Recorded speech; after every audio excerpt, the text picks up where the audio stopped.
안녕하세요. 오늘은 에스라 9장과 10장에 대해서 같이 한번 에, 살펴보겠습니다. 자, 에스라 9장과 10장의 내용은 지난번에 7장과 8장의 내용은 에스라의 귀환에 대한 내용인데 9장과 10장에 대한 내용은 에스라의 그 개혁에 대한 내용입니다. 그런데 개혁한다고 했을 때 그 근거가 뭐냐면 대개 에스라서의 개혁의 근거 자체는 에스라가 모세의 율법을 가지고 귀환했지 않습니까? 그러다 보니까 이 주 내용이 오경의 율법에 근거한 개혁이 주가 됩니다.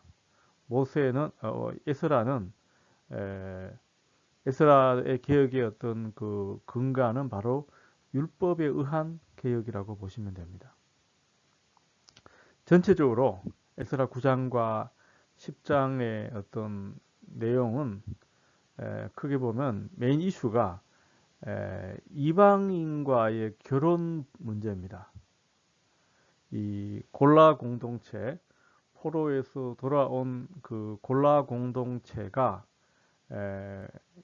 일종의 그 중심적인 역할을 하고 실제로 어떤 거룩한 하나님의 거룩한 자손으로 거룩한 씨앗으로 남은 자가 되어서 하나님의 뜻을 실행해 나갈 수 있는 주체가 되어야 하는데 그 사람들이 이방인과의 결혼을 통하여 이게 하나의 섞여버림으로 말미암아 유대인 공동체의 어떤 정체성, 유대인 공동체의 혼란, 미래 이런 것들이 문제가 되는 사건이죠. 그래서 보면은 첫 번째로 이제 이방인과의 결혼에 대한 보고를 받고요. 보고를 받고 에스라가 참담한 마음에 이렇게 기도를 드리는 것이 장면이 나와요. 9장의 내용이 자 이걸 하기 전에 이 결혼 보고에 대한 부분은 마지막에 보면 이그 이 9월 20 그러니까 날짜가 지금 에스라의 기본적인 7장 이후에 연도를 보면 에스라 7장 9절에 의하면 5월 1일에 귀환을 하잖아요. 근데 지금 에스라 10장 9절에 의하면 이 결혼 이방인과의 결혼 문제가 보고되고 해결되는 시점이 9월 20일이에요. 9월 20일이 되는데 그러니까 5월 1일 날 도착해가지고 9월 달까지니까 약 한 4개월 정도 뒤에 이제 어떤 사건이 전개가 되는 건데 근데 에스라 8장 1절과 2절에 보게 되면 에스라가 중심이 되는 그 대성회, 일종의 기도회 이런 부분들 어떤 그 속죄 행사 이런 부분들이 7월 1일이라고 나와 있어요. 그래서 실제적인 어떤 연대기적 순서에 의하면 아마 7장 9절에 5월 1일, 그 다음에 느헤미야 8장부터 10장까지가 사실은 또 느헤미야, 참 그 에스라의 어떤 활동을 기록하고 있잖아요. 에스라 회고록의 내용이 느헤미야 8장에서 10장까지 나와 있는데 여기에 연도가 7월 1일로 나와 있어요. 그 다음에 이제 오늘 공부할 내용이 9월 20일이에요. 그러니까 순서는 5월 1일, 7월 1일, 9월 20일 이런 순서로 전개가 된다고 보는 것이 더 타당한 것 같습니다. 자, 여기에서 이제 에스라의 그 기도가 9장 6절에서 15절까지가 나오는데 에스라 느헤미야서에 이제 보면은 느헤미야의 기도가 나와요. 그 다음에 그 느헤미야 여기 지금 느헤미야 9장이에요. 느헤미야 9장에서는 레위인의 기도가 아주 길게 또 나와요. 에스라 느헤미야의 어떤 기도의 역할 자체도 어떤 중요한 연구 주제 중에 하나이기도 합니다. 특별히 역대기의 기도 또한 상당히 중요한 그 항목 가운데 하나이기도 합니다.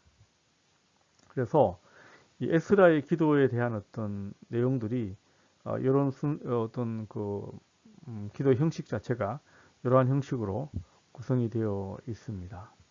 자, 여기까지가 이제 9장은 1절부터 15절까지의 내용인데 주로 괴로운 보고를 받고 에스라가 기도하는 장면, 여기까지가 이제 주 내용이고요. 10장에 가면 다시 또 사람들이 이제 사람들이 자, 여기서는 인칭이 1인칭인데 9장은 1인칭인데 10장에 가면 다시 3인칭으로 바뀝니다. 10장에 가면 3인칭으로 바뀌어요. 그래서 이 이방인들과의 이혼을 약속을 하고요. 그 다음에 골라 공동체의 그 카할, 회의, 회중 이것이 열리게 되고 그 다음에 이방 여인과 결혼한 자들에 대한 조사를 하고 그 다음에 마지막에 그 이방 여인과 결혼한 자들의 명단이 나오는데 약 한 110명, 뭐 111명 이런 이 정도의 숫자로 나와요. 그래서 레위인, 제사장과 레위인과 노래하는 자, 그 다음에 일반 평민들 이렇게 명단이 제시함으로 끝이 나요. 이게 에스라 9장과 10장의 중요한 어떤 그 내용이 이와 같은 내용으로 구성이 되어 있습니다. 9장부터 자세하게 한번 살펴보도록 하겠습니다. 자, 9장 1절에 보시면 첫 번째가 이 일 후에라고 되어 있어요. 자, 이 일 후에 이건 7장 1절도 마찬가지로 이 일 후에라고 되어 있습니다. 그러니까 9장하고 8장과의 사이에 큰 시간적 간격이 벌어졌을 때 이 일 후에라는 표현을 쓴다라고 제가 7장 1절에서도 말씀을 드린 적이 있습니다. 그래서 8장 36절과 9장 1절의 그 사이가 아까 서두에서 말씀드렸던 것처럼 느헤미야 8장 내용이 그 중간에 있었던 것으로 보이고요. 이게 이제 주 사람들이 방백들인데 이스라엘 백성과 제사장과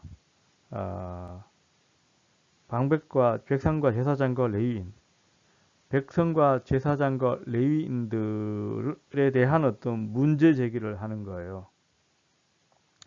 문제 제기는 크게 그 세 가지 정도가 돼요. 첫 번째로 뭐냐면 이 백성과 제사장과 레위 사람들이 이 땅 백성들에게서 떠나지 아니하고 이 땅의 백성들, 암하 아랫지죠. 주로 이 땅 백성들이라고 하면 그 이방인들을 이야기를 하는 겁니다. 그 이방인들 이미 그 혼혈 그 외국인들, 이방인들 떠나지 아니하고 떠나지 아니하고라는 표현 자체가 히브리어로요. 이것이 이제 떠나다라는 단어가 히브리어로 바달이라는 단어인데 이 바달이라는 단어 자체는 창세기 그 1장에 하나님께서 빛과 어둠을 구별하고 나누다, 그러니까 나누다라는 뜻이에요. 여기서 떠나다라는 말은 그 백성들과 이것이 두 개가 구분이 돼야 되는 거였는데 구분이 되지 않았다는 뜻이에요. 떠나다라는 말은 나누다, 그러니까 separate, 아니면 divide 뭐 이런 단어가 되는데 여기에서는 이 땅 백성들과 구별되지 않고 그 다음에 나오는 그 사람들의 이방인들의 명단이 나오는데 가나안, 헷, 브리스, 여부스. 자, 요거 주로 이게 앞에 네 종족은 전통적으로 우리가 이야기하는 가나안에 있었던 뭐 9가지의 종족들 이야기를 하는데 그 중에 네 사람들은 네 그룹의 족속들은 창세기라든지 창세기 15장, 출애굽기 3장 이럴 때 보면은 내용들이 나오는 명단 중에 들어가 있는데 거기에 없는 그 오경이나 오경에 없는 그 중에는 보면은 암몬과 모압은 신명기 23장 6절과 7절에 따르면 암몬과 모압의 경우에는 여호와의 총회에 들어오지 못하게 하고 있어요. 암몬과 모압은 다만 이 사람들은 3, 4대가 암몬과 모압인데 애굽하고 에돔 쪽은 애굽하고 에돔은 뭐냐면 애굽도 역시 이제 그 여호와의 총회에 못 들어오게 하고 있습니다. 못 들어오게 하고 있는데 이 사람 신명기 23장 6절 7절에 보면은 3대 후에 들어오도록 하고 있어요. 그래서 한번 보시면 신명기 23장을 한번 보시면 이 부분도 상당히 또 중요한 부분이기 때문에 신명기 23장 3절에 보시면 암몬 사람과 모압 사람은 여호와의 총회에 들어오지 못한다 이렇게 되어 있습니다.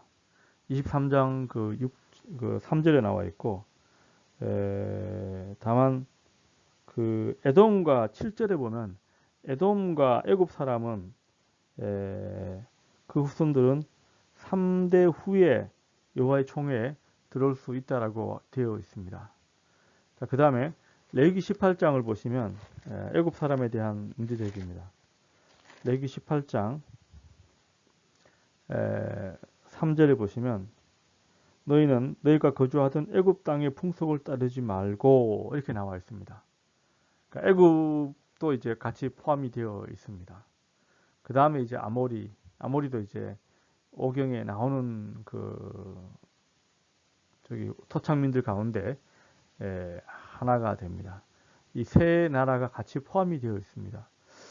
그러니까 하나, 둘, 셋, 넷, 다섯, 여섯, 일곱, 여덟 개의 어떤 족속들에 대한 명단이 나와 있는데 전통적인 의미에서의 그 명단들이 5개가 들어가 있고 암몬과 모압과 애굽은 창세기나 출애굽기에 나와 있지는 않지만 부분적으로 이 세 종족은 여기에 따로 이렇게 나와 있습니다. 그 이유에 대해서는 사실 이 7 나머지 종족들 이 사람들은 아마 그 당시에 이 3개의 종족은 그 에스라 느헤미야 당시에도 존재했던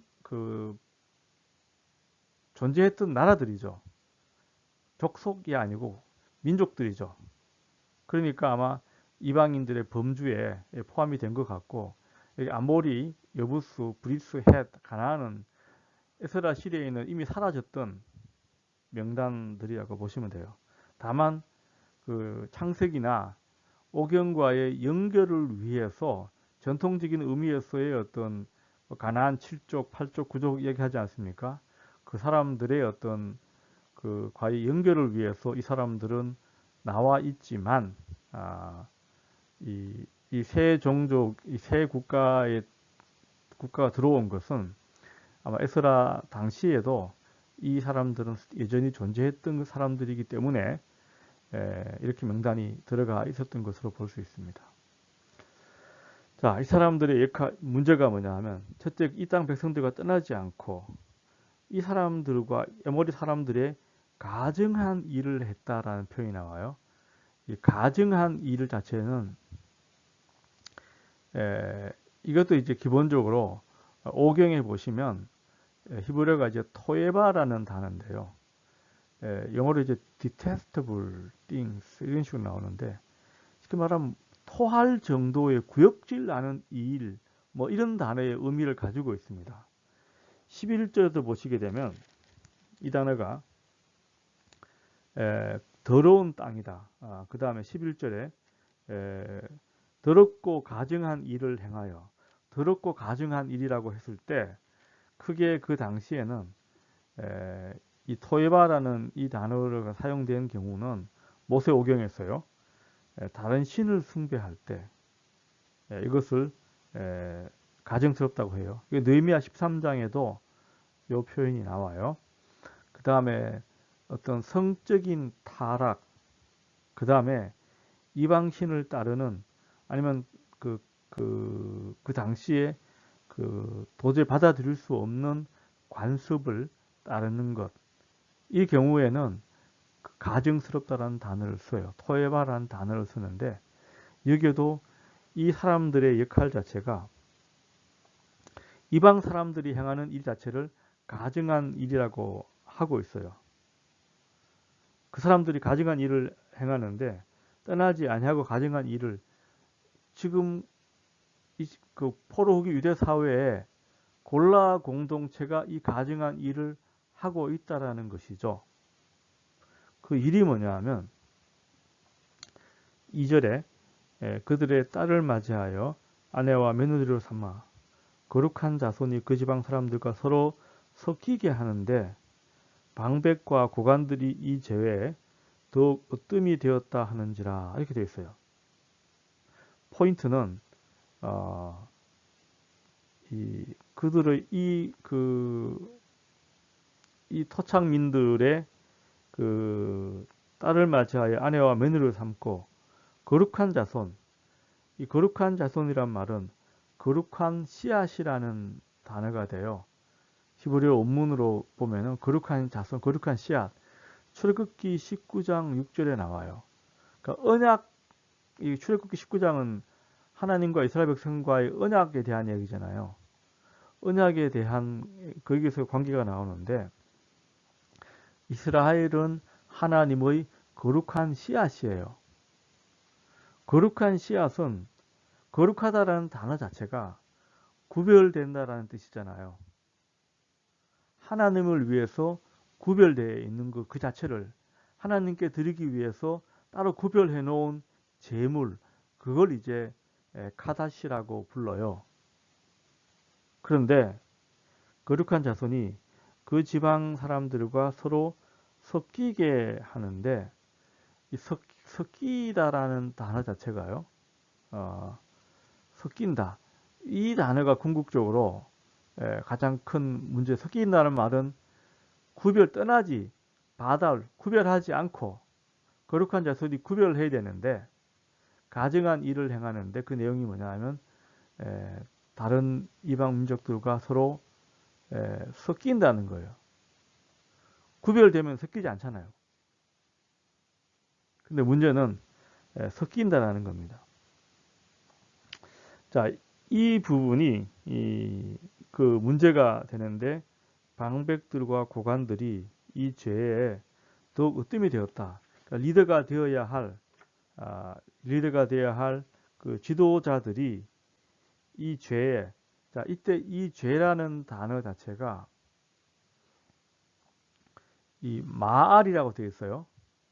이 마알이라는 단어 자체 히브리어가 마알인데, 자, 이것은 이제 이 에스라서, 느헤미야서에도 굉장히 자주 나오는 단어이고 역대기에도 자주 나오는 단어예요. 주로 뭐냐 하면 신실하지 못한 죄를 가리킬 때 이 마알이라는 단어를 써요. 그 역대기와 에스라, 느헤미야에 집중적으로 나오는 그 죄라는 단어가 바로 이 마알이에요. 그러니까 마알이란 말은 신실하다는 말이 어떤 신뢰잖아요. 신뢰를 어기는 거예요. 예. 그래서 이 마알이란 단어가 나올 거예요. 예. 자, 이게 지금 여기까지가 이제 요 부분이 이 사람들의 그 문제가 되는 거죠. 예. 그 다음에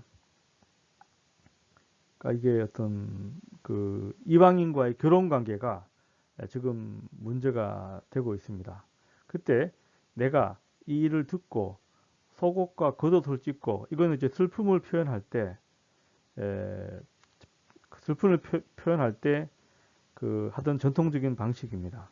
머리털과 수염을 뜯고 기가 막혀 앉으니, 자, 이게 기가 막혀 앉아 있다 이 표현이 나와 있는데 거의 너무나 참담해서 이 도저히 감당이 안 될 정도가 되는 것이죠. 그래서 일단은 9장 이 3절의 표현 자체는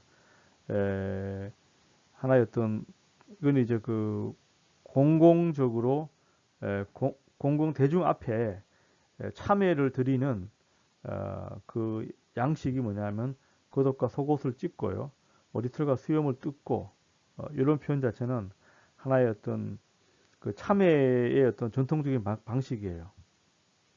그래서 기가 막혀 앉아 있다. 또 할 말을 잃어버리는 거예요.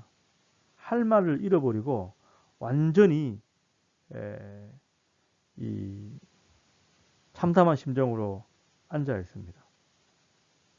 이게 지금 에스라의 어떤 그 반응이죠.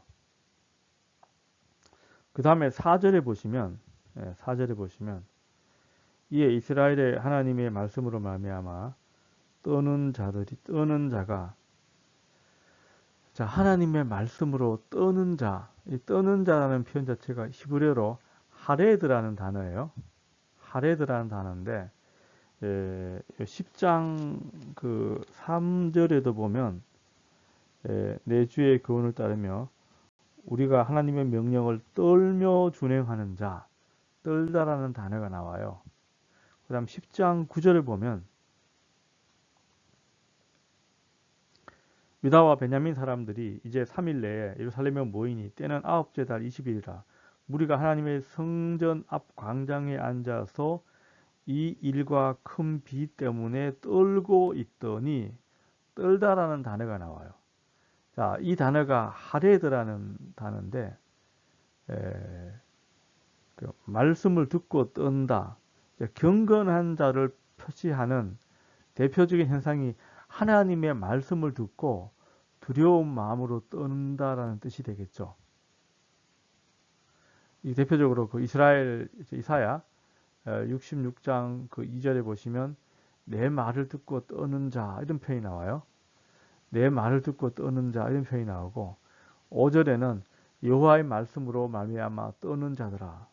그러니까 말씀을 듣고 두려워서 떤다라는 단어, 이 단어가 하레드라는 단어예요. 근데 재밌는 것은 뭐냐면 현재 이스라엘의 정통 유대인 집단들, 그 사람들이 자신들을 부르는 말이 하레드라고 불러요.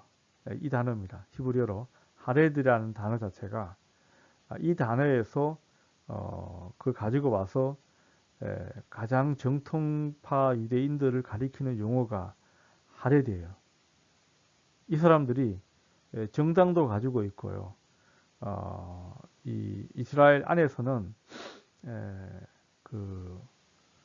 굉장히 많은 특권을 누리고 있어요. 실제로 이스라엘 전체의 어떤 공동체에 어떤 이스라엘이라고 했을 때 어떤 영적인 부분을 맡아서 하는 사람들이 다 하레디라는 사람들이에요. 이 사람들은 하는 일 없이 토라를 읽고 말씀 공부하는 그거 외에는 하는 일이 없어요. 그걸 주로 하는 사람들인데 그 사람들을 가리키는 말이 하레디라는 사람들이 됩니다. 자, 여기서 이제 이 문제가 뭐냐 하면 궁극적으로 문제가 뭐냐면 이방인과의 결혼이라는 부분이에요. 자, 이 개념을 우리가 영어로 인터메리지라고 그러는데, 인터메리지요. 자, 이 어떤 자기의 정해진 종족 안에서만 결혼하는 경우, 이건 이제 인추라가 되겠죠. 그러니까 어떤 집단 안에서, 특정한 집단 안에서만 결혼하는 경우가 있고요.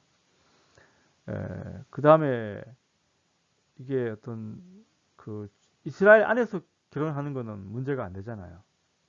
근데 그게 아니고 국가와 사이를 넘어서는 경우, 이걸 이제 인터메리지.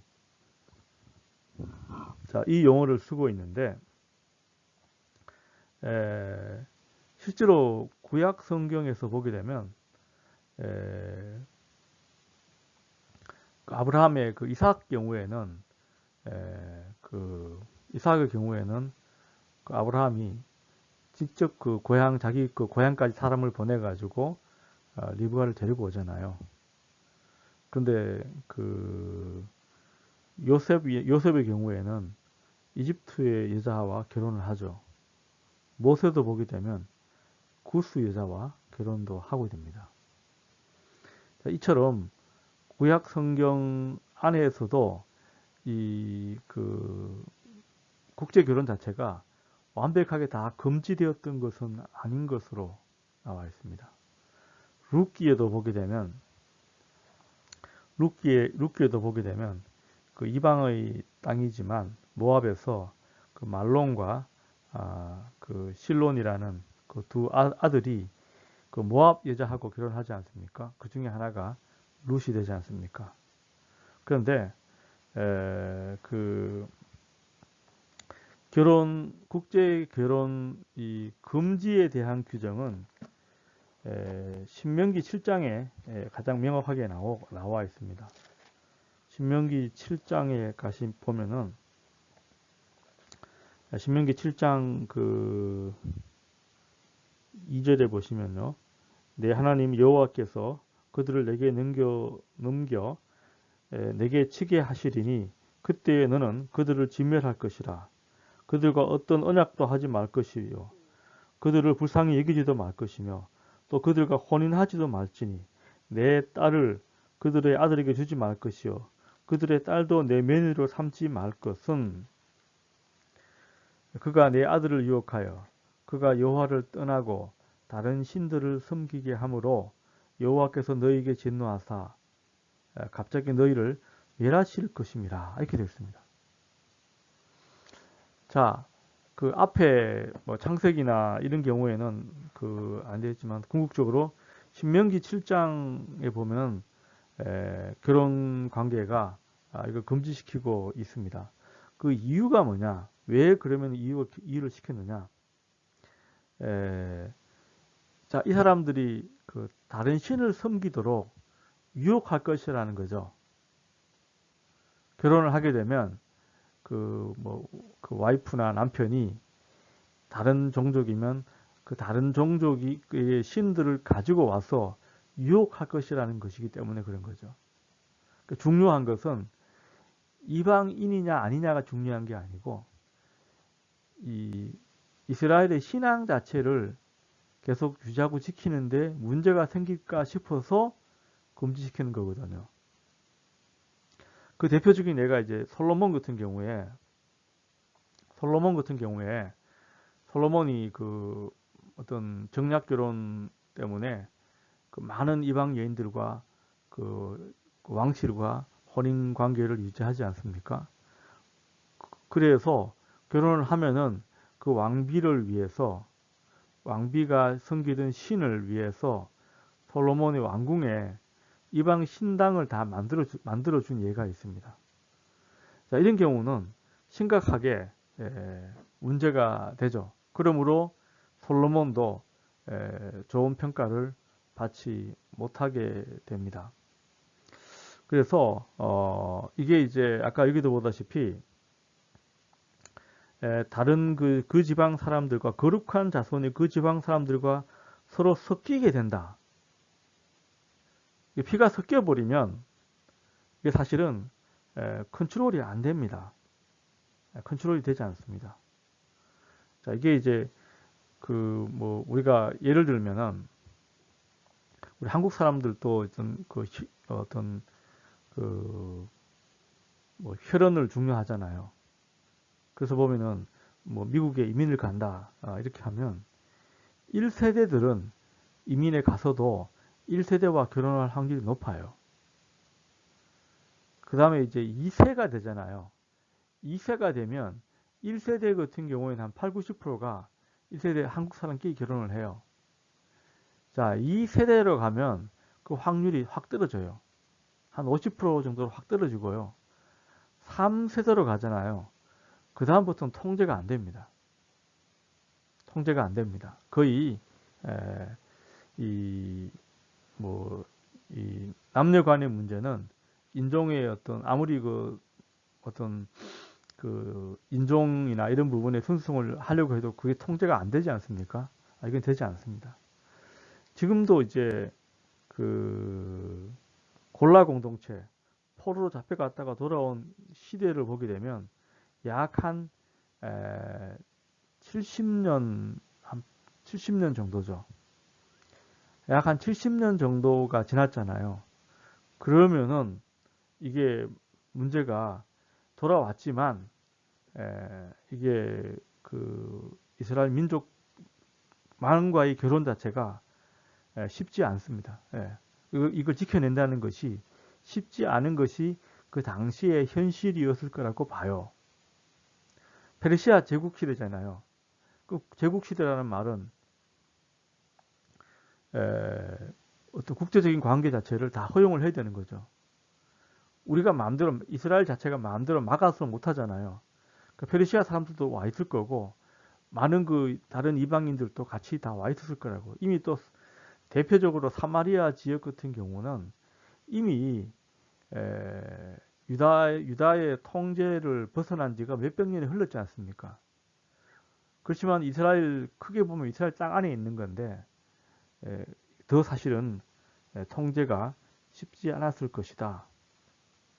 자, 그 맥락에서 놓고 봤을 때 현실은 다양한 어떤 국제 결혼이 일어났을 것이다. 그 백그라운드 자체는 충분히 우리가 이해가 되죠. 그게 문제라는 생각보다는 당연히 그랬을 거라고 생각이 들어요. 현실 관계는 이론과 현실은 틀리니까. 그런데 이 현상 자체를 이해하려고 그러면 다 이해할 수 있잖아요. 그런데 에스라는 그걸 받고 충격을 받는 거예요. 에스라는 그 소리를 듣고 충격을 받고 또 뭐냐면 이스라엘 사람들 중에도 하나님의 말씀으로 말미암아 뜨는 자들, 경건한 자들이 이 사로잡혔던 사람들의 죄 때문에 다 에스라한테 막 달려온 거예요. 에스라한테 달려와서 뭐 어떤 조치를 취하기를 원했겠죠. 그 다음에 5절에 보시면 저녁 제사를 드릴 때 겉옷을 찢은 채 무릎을 꿇고 나의 하나님 여호와를 향하여 손을 들고 이렇게 이야기하고 있습니다. 자, 이때 이제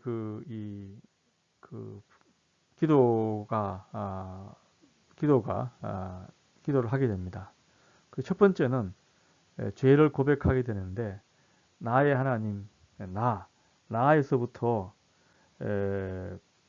변화가 6절에 보시면 이는 우리 죄악이 계속 나에서 우리로 이것이 전환이 돼요.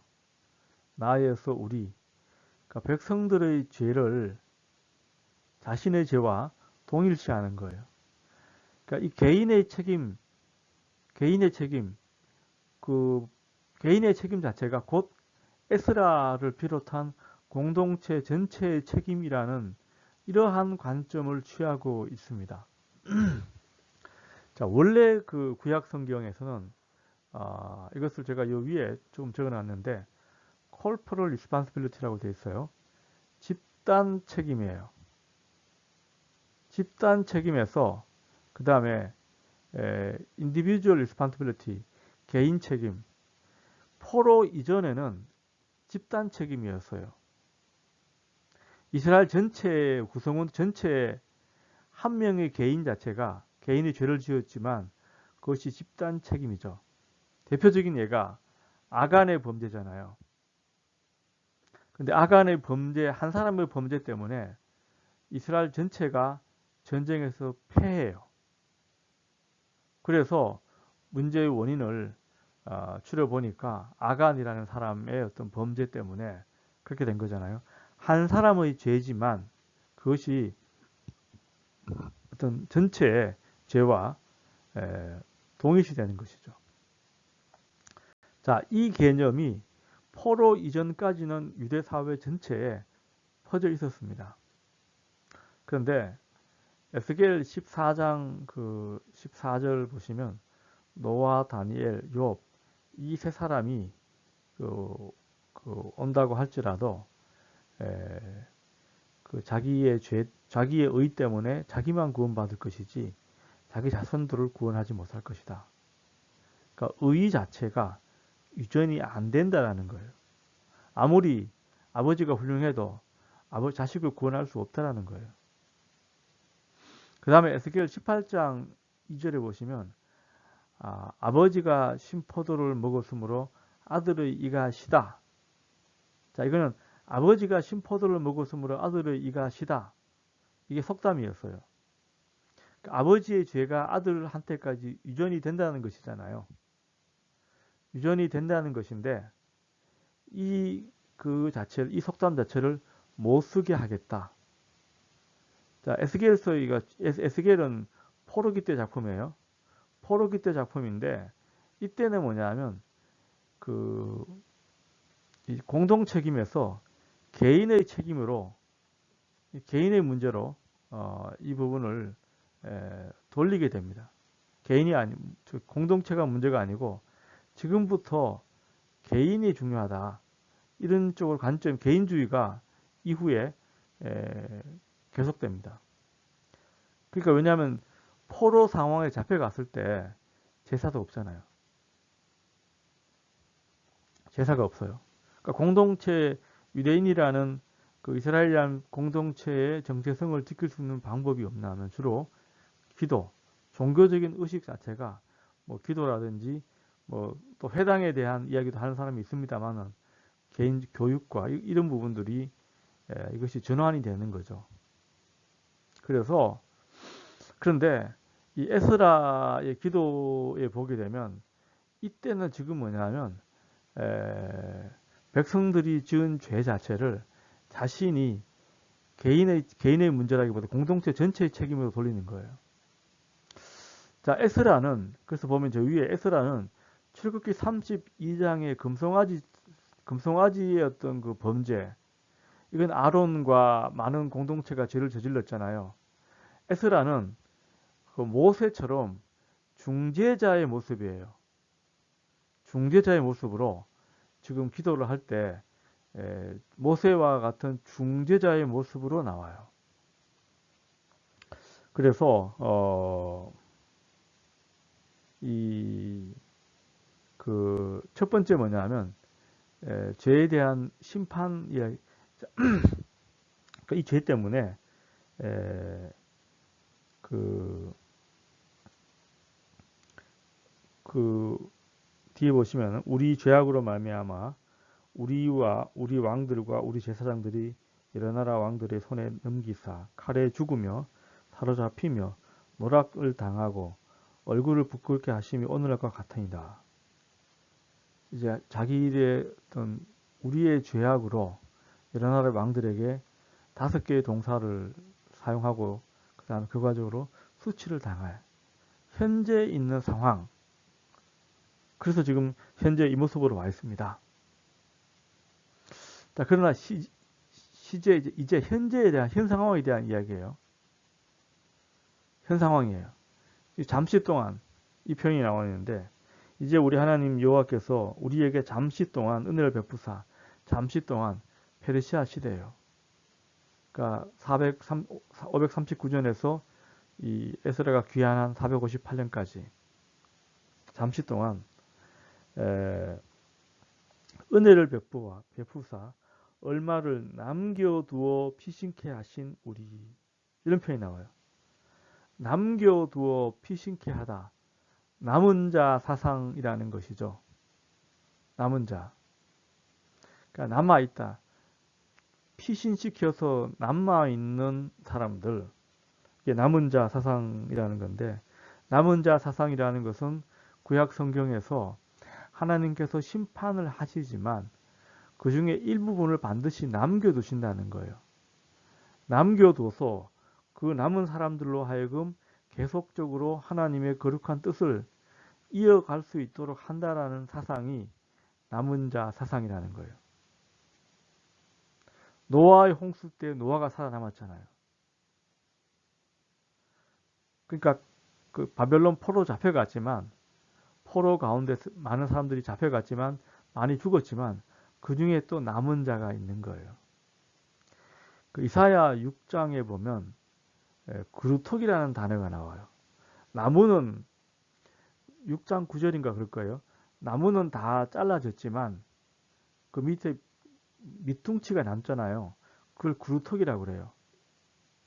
그러니까 거기서 남은 그 밑둥치 그루터기에서 다시 싹이 올라와서 큰 나무로 자란다는 것이죠. 그게 바로 남은 자 사상이 됩니다.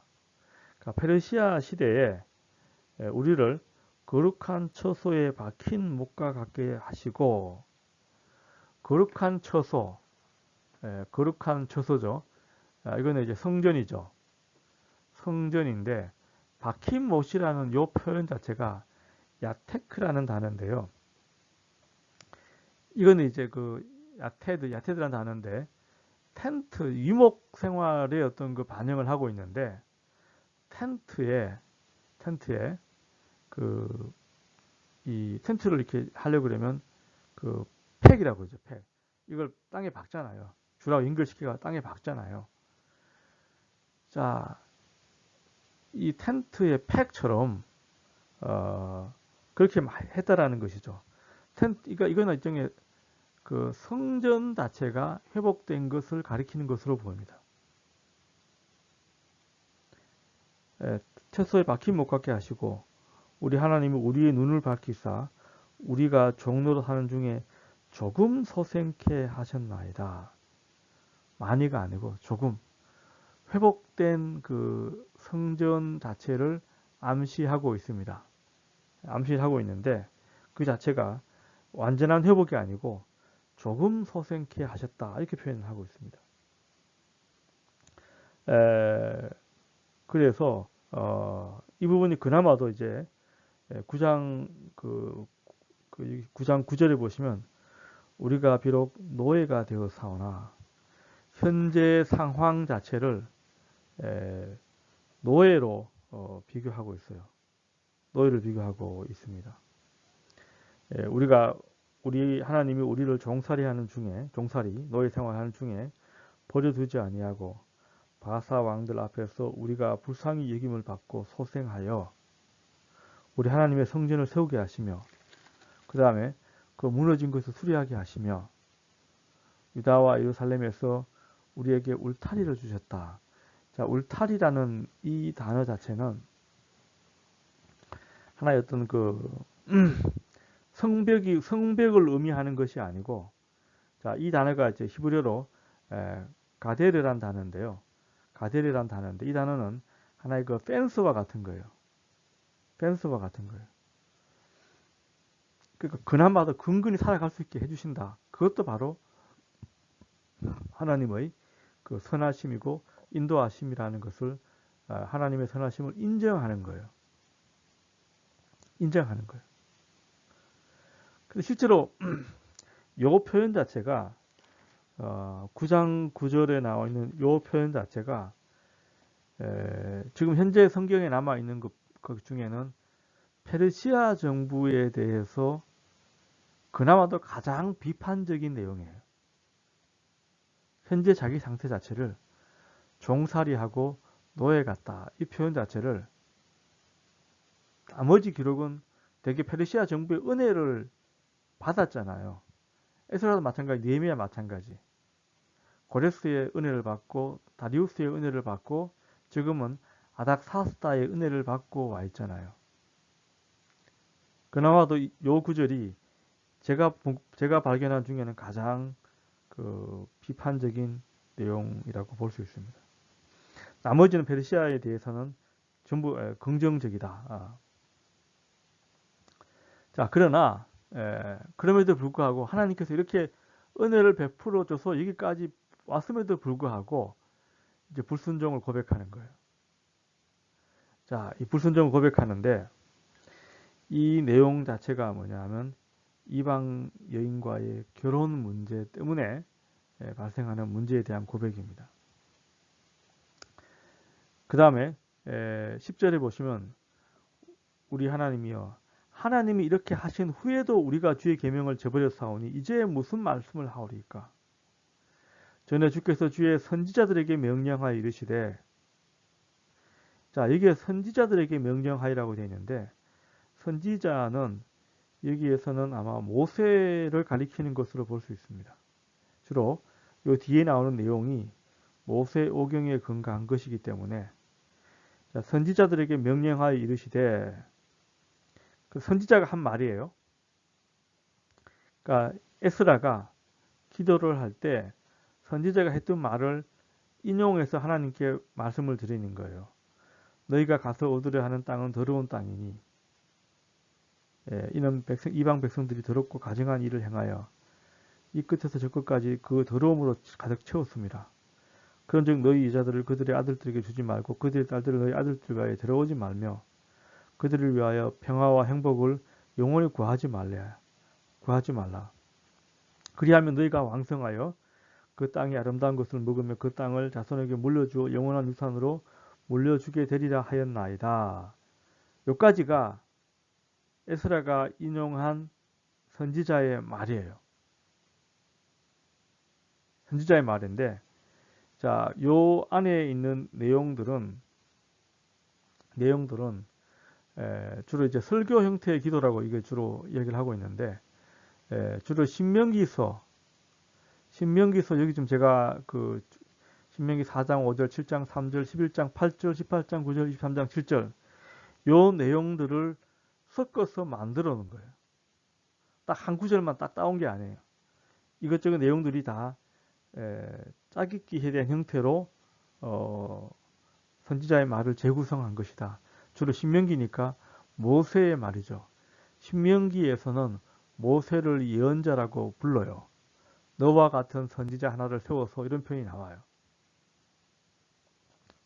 그래서 자, 이렇게 하셨나이다.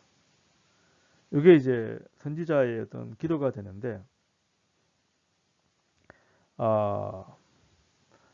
그래서 이제 결혼 아까 12절에 나와 있는 너희 여자들을 아들에게 주지 말고 그들의 딸들을 아들에게 데려오지 말고, 자, 요 표현 자체는 신명기 아까 7장 3절 4절에 대한 내용이죠. 그 다음에 13절에 우리의 악한 행실과 큰 죄로 이제 죄를 고백하는 거예요. 이 모든 일을 당하여 사오니 우리 하나님이 우리 죄악보다 형벌을 가볍게 하시고 이만큼 백성을 남게 해주셨사오니, 하나님은 항상 뭐냐면 우리 죄보다 형벌을 가볍게 했다라는 표현이 나와요. 이건 이사야 40장 2절에 보시면 우리가 받을 형벌보다 2배나 더 많이 갚았다, 이런 당했다는 얘기가 나오는데, 그 내용과는 좀 반대에 대한 이야기지만 본문에서는 오히려 하나님이 우리 죄보다 형벌을 가볍게 했다. 하나님의 은혜가 있어서 이만큼 백성을 남게 해주셨사오니, 남게 하다, 남은 자 신학이에요. 남은 자 사상, 남은 자 신학. 아까 8절에도 나와 있고 13절에도 나와요. 요만큼이라도 남게 해주셨다. 이것도 바로 은혜다. 그 다음에 이제 14절에 보시면 우리가 어찌 주의 백성을 거역하고 이 가증한 백성들과 통응하리이까? 그리하면 주께서 어찌 우리를 멸하시고 남아 피할 자가 없도록 진노하시지 아니하시리이까? 이스라엘의 하나님 여호와여. 이때 방법은 이스라엘의 하나님. 자, 아까 나의 하나님, 우리 하나님. 15절의 마지막에서는 이스라엘의 하나님 여호와여. 자, 이 기도 자체는 커뮤니티 프레어가 되는 거죠. 공동체의 기도가 돼요. 이스라엘 전체의 기도가 되는데, 이스라엘 전체를 위한 에스라의 대표 기도가 되는 거예요. 이스라엘 백성들의 죄를 사하고 하나님께 은혜를 간구하는 중재자로서의 기도가 돼요. 우리가 주는 어려우시니 우리가 남아 피한 것이 오늘날과 같사건을 도리어 주께 범죄하였사오니 이로 말미암아 주 앞에 한 사람도 감히 서지 못하게 하리라. 에스라는 하나님 이스라엘 백성들의 이 죄에 대해서 굉장히 민감하고 참담하고 고통스럽게 기도를 합니다. 그래서 보게 되면 이제 마지막에 통혼으로 인하여 남은 자마저 위태로운 상황에서 주의 은혜를 간구하면서 기도가 끝이 나요. 자, 이제 결론은 유일한 방법은 통혼에 대한 죄를 고백하고 하나님의 은혜에 마지막 희망을 걸 수밖에 없는 상황이다. 예, 이게 지금 현재 상황이 되는 거죠. 자, 여기 이제 기도를 드리잖아요. 에스라의 그 기도가 아까 그 6절부터 15절까지가 기도가 됩니다. 자, 이제 요 기도가 마치게 되는데, 그러면은 이 10장으로 넘어가면 이게 지금 인칭이 10장에서는 3인칭으로 이 전환이 돼요. 1인칭에서 3인칭으로 전환이 됩니다.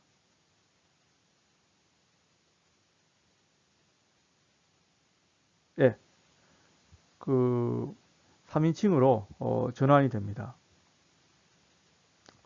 이 3인칭 안의 내용은 뭐냐면 에스라가 하나님의 성전 앞에 엎드려 기본적으로 이 성전에 와서 지금 이 일을 하고 있는데 그 자복할 때 많은 백성이 크게 통곡함에 이스라엘 백성들의 남녀와 여기에 모인 사람들이 많은 백성들이에요.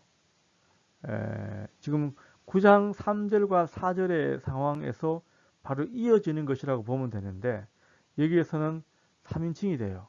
전환이 되면서 그 전지적 작가 시점을 취하고 있어요. 여기 모인 사람들이 남녀, 어린이, 큰 무리. 자, 이게 히브리어로 카할이라는 단어인데요. 이게 회중이라는 단어입니다. 그 전도서라는 단어가 히브리어로 코헬레트라고 그러는데 어떤 회중 뭐 이 같은 의미가 돼요. 자, 이 카할이라는 단어가 역대기에 이렇게 나와 있습니다. 자, 이 상황에서 스가냐라는 사람이 그 나와서 에스라의 말씀에 감동을 받고 엘람 자손이에요. 스가냐가 에스라에게 이르되 우리가 우리 하나님께 범죄하여 이 땅 이방 여인들 이자를 맞아 아내를 맞았으나 이스라엘에게 아직도 소망이 있나니 내 주의 교훈을 따르며 우리 하나님의 명령을 떨며 준행하는 자의 가르침을 따라 이 모든 아내와 그들의 소생을 다 내보내기로 우리 하나님과 언약을 세우고 율법대로 행할 것이라. 이는 당신이 주장할 일이나 일어나소서 우리가 함께 도우리라 행하소서. 자, 이 그 3절과 이 2절에서 4절까지의 내용은 이 스가냐라는 사람의 엘람 자손 중에 한 사람인데 행동이에요. 불법 결혼 자체를 무효화하겠다. 우리가 같이 이 자체를 당신을 따르겠습니다. 이렇게 지지를 하게 됩니다. 스가냐라는 사람의 연설 행동 자체가. 그래서 5절에 보시면 그 행동 제시를 하게 돼요. 이때 그 가는 에스라 사람들이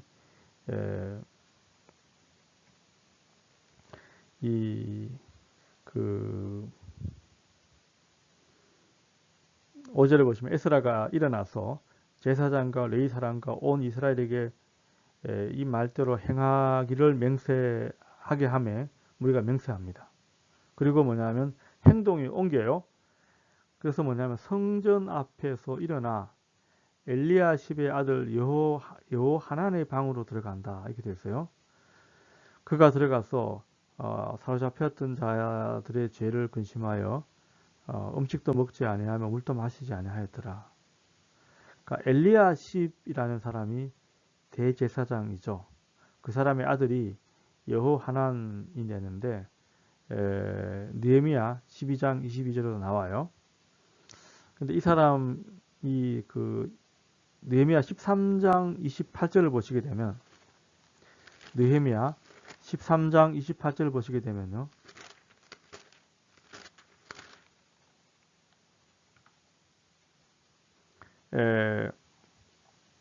13장 28절을 보시게 되면 엘리야십의 손자 요야다의 아들 하나가 호론 사람 산발랏의 사위가 되었으므로 이렇게 나와요. 호론 사람